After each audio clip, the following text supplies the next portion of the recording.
नमस्कार विद्यार्थी मित्रांनो आणि पालकांनो, मी प्रदीप फुंदे स्वागत करतो तुमचं टेक एस्पायर युट्यूब चॅनलमध्ये.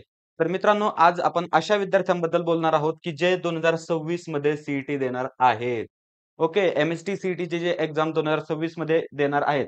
म्हणजे सध्या ते 12th मध्ये असतील, ओके, किंवा काही जण ड्रॉपर असतील. आता पाहूया आपण त्यांची स्ट्रॅटेजी नक्की त्यांनी कशा पद्धतीने अभ्यास केला पाहिजे किंवा समजा त्यांच्याकडे किती वेळ आहे 2026 च्या सीईटी साठी. ओके, तर आता नीट इकडे लक्ष द्या. आता सध्या चालू आहे सप्टेंबर. ओके. आता सप्टेंबरची आज समजा 13 तारीख आहे म्हणजे हार्डली एक 15 ते 16 दिवस आपल्याकडे राहिले आहेत सप्टेंबरचे, बरोबर? त्याच्यानंतर ऑक्टोबर आहे, बरोबर? नोव्हेंबर आहे, डिसेंबर आहे, जानेवारी आहे, फेब्रुवारी आहे आणि मार्च आहे. आणि तुम्हाला तर माहीतच आहे की आपली एम-एस-टी सी-ई-टीची एक्झाम कधी असते?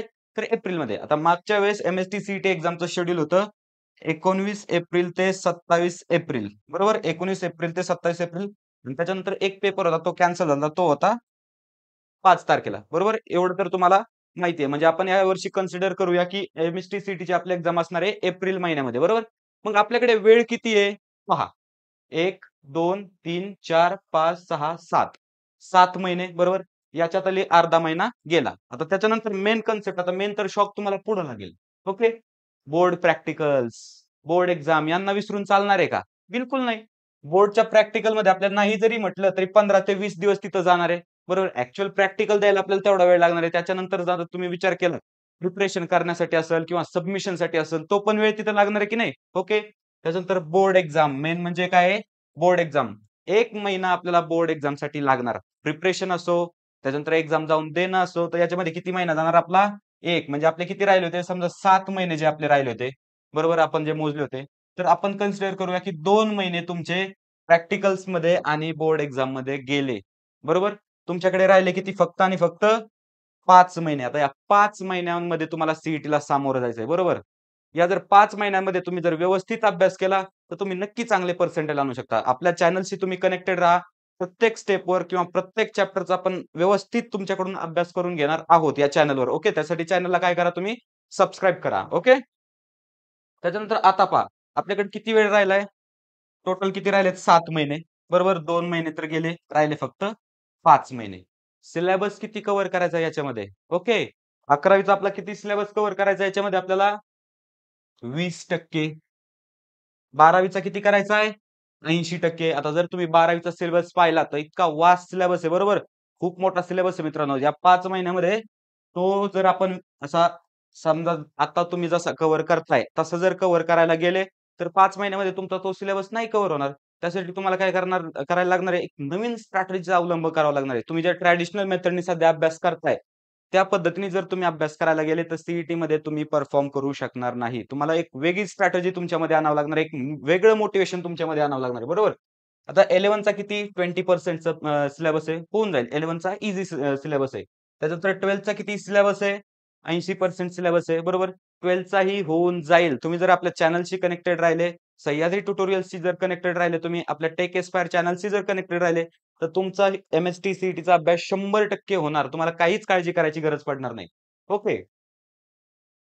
तर आता पहा, विद्यार्थी मित्रांनो, आपलं टार्गेट जर कुणाला जर विचारलं, "तुझं टार्गेट काय रे बाबा?" तर तो काय सांगतोय, त्याच्या गावाकडलं एखादं कॉलेज किंवा त्याच्या जिल्ह्याच्या ठिकाणचं एखादं कॉलेज. बिलकुल तसं करायचं नाही. आपलं टार्गेट कोणतं पाहिजे माहिती का? See first target.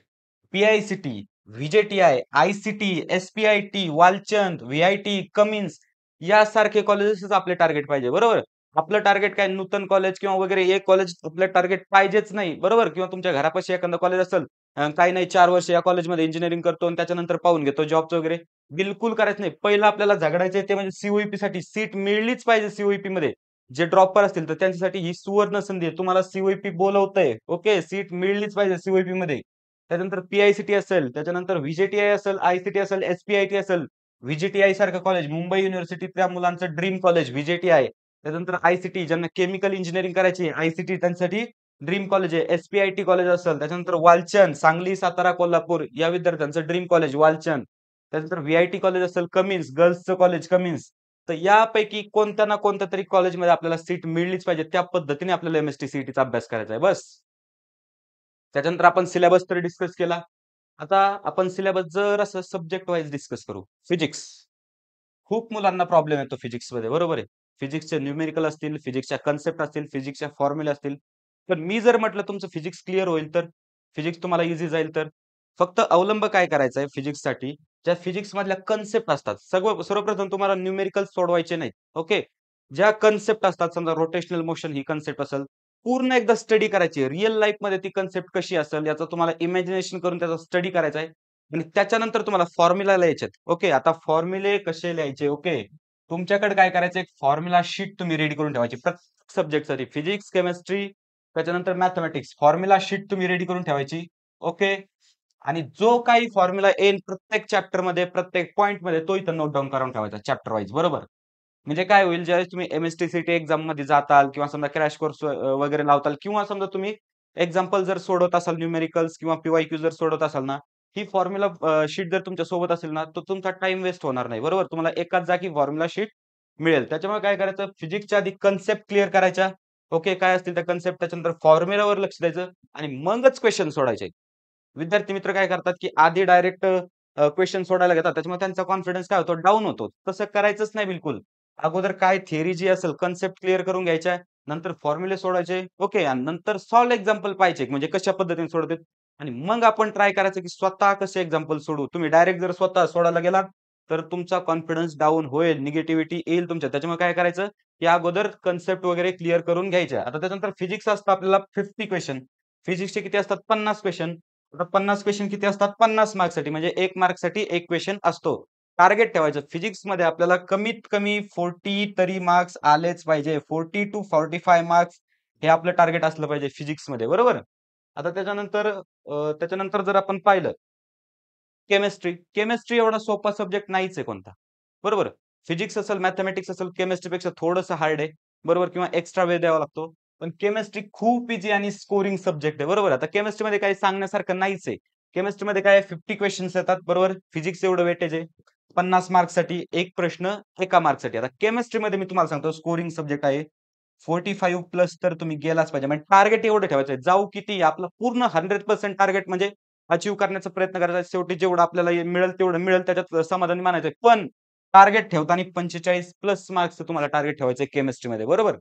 आणि त्याच्यानंतर जर पाहिलं आपला सर्वात महत्त्वाचा सब्जेक्ट तो म्हणजे मॅथेमॅटिक्स. मॅथेमॅटिक्समध्ये 50 प्रश्न असतात आणि 50 प्रश्न असतात किती? 100 मार्क्ससाठी. बरोबर? सगळ्यात जास्त वेटेज या सब्जेक्टला आहे. फिजिक्स प्लस केमिस्ट्री किती होतं? 100 मार्क्सचं आणि एकटा मॅथेमॅटिक्स हा किती होतो? 100 मार्क्सचा. अशी सीईटी किती होती तुमची? 200 मार्क्सची. बरोबर? त्याच्यामुळे तुम्हाला काय करायचं, की मॅथेमॅटिक्सवर सगळ्यात जास्त फोकस करायचा. ओके. मॅथेमॅटिक्सवर काही स्पेशल नाहीये. मॅथ्स पार्ट 1 आणि मॅथ्स पार्ट 2 एवढे 2 टेक्स्ट बुक मी काय म्हणतो टेक्स्ट बुक तुम्ही जरी परफेक्ट केले टेक्स्ट बुक तरी तरी तुमचं पूर्ण मॅथेमॅटिक्स कव्हर होईल. त्याच्यानंतर पी-वाय-क्यू वगैरे तुम्हाला सॉल्व्ह करायला लागतील. आता मॅथेमॅटिक्स साठी काय ट्रिक आहे, की जे तुमचं फॉर्म्युले आहेत मॅथेमॅटिक्सचे इंटिग्रेशनचे फॉर्म्युले असतील, डेरिव्हेशनचे फॉर्म्युले असतील, ओके, स्ट्रेट लाईन वगैरे किंवा समजा ट्रिग्नोमेट्रीचे फॉर्म्युले असतील. पूर्ण फॉर्म्युला तुमच्या तोंडपाठ पाहिजेत आणि कॅल्क्युलेशन तुमचं स्पीड पाहिजे. कारण एक्झाममध्ये कसं असतं, टाईम कमी असतो. त्याच्यामुळे टाईम मॅनेजमेंट केलं पाहिजे. त्याच्यामुळे जेवढे तुम्ही फॉर्म्युले पाठ करताल, जेवढे क्वेशन्स तुम्ही नजरेखालून घालतात, तेवढं तुमच्यासाठी चांगलं आहे. त्याच्यामुळे मॅथेमॅटिक्सकडे तुम्हाला एक स्पेशली लक्ष देण्याची गरज आहे. मॅथमध्ये आता तुम्हाला सांगतो, समजा 100 मार्क्स जर आहेत ना, तर कमीत कमी सांगतोय 75 मार्क्स तर तुम्हाला आले पाहिजे. कमीत कमी सांगतोय हां हे. आणि जास्तीत जास्त किंवा तुम्ही एक टार्गेट कशाचं ठेवू शकतात, तर 85 टू 90 मार्क्सचं तुम्ही मॅथमध्ये टार्गेट ठेवा. ओके. जर तुम्ही एवढं पूर्ण जर केलं, तरच तुम्ही या कॉलेजेसमध्ये जाऊ शकता. ओके. कारण कॉम्पिटिशन सध्या एवढी वाढली, की मागच्या वर्षी म्हणजे समजा 2025 याच वर्षी किती मुलं एनरोल झाले होते, की 2,00,000 प्लस मुलं सी-ई-टीसाठी अपिअर झाले होते. म्हणजे कॅप प्रोसेससाठी त्याच्यानंतर सी-ई-टीसाठी तर भरपूर झाले होते. कॅप प्रोसेससाठी 2,00,000 मुलं होते. म्हणजे तुमची कॉम्पिटिशन 2,00,000 मुलांसोबत आहे. त्याच्यामुळे तुम्हाला आत्तापासूनच सुरू करायला लागेल. ओके. तरी उशीर झालाय सध्या. तरी पण आपल्याला हारायचं नाही, आपल्याला डिमोटिव्हेट व्हायचं नाही. आत्तापासून सुरू करायचं. बरोबर? आता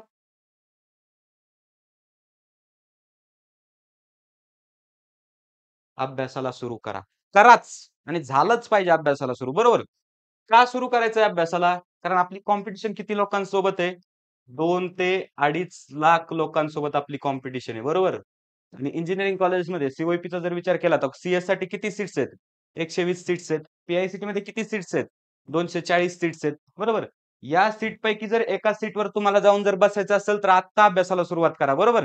आपलं चॅनल असेल, सह्याद्री ट्युटोरियल्स म्हणजे आपल्या महेश सरांचं चॅनल असेल, तुमच्यासाठी खूप उपयुक्त आहेत. ओके. आपल्याला तुम्ही फॉलो करा. महेश सरांचं रोज संध्याकाळी 9:30 वाजता लाईव्ह लेक्चर असतं. महेश सर खूप त्याच्यात भारी शिकवतात. ओके. पी-वाय-क्यूज कव्हर करून घेतात. त्याच्यामुळे ते चॅनल सबस्क्राईब करा. त्यासोबत त्या चॅनलवर तुम्ही लाईव्ह लेक्चर जॉइन करा. आपल्या चॅनलवर तर तुम्हाला स्टडी स्ट्रॅटेजी असेल किंवा स्टडी मटेरियल जे असेल, तर ते तुम्हाला मिळणारच आहे. त्यासाठी तुम्ही चॅनल सबस्क्राईब करून जा आणि व्हिडिओ जर तुम्हाला आवडला असेल, तर व्हिडिओला लाईक करा आणि तुमच्या मित्र शेअर करा. तर ठीक आहे. भेटूया नेक्स्ट व्हिडिओमध्ये अशाच एका इन्फॉर्मेटिव्ह टॉपिक सोबत.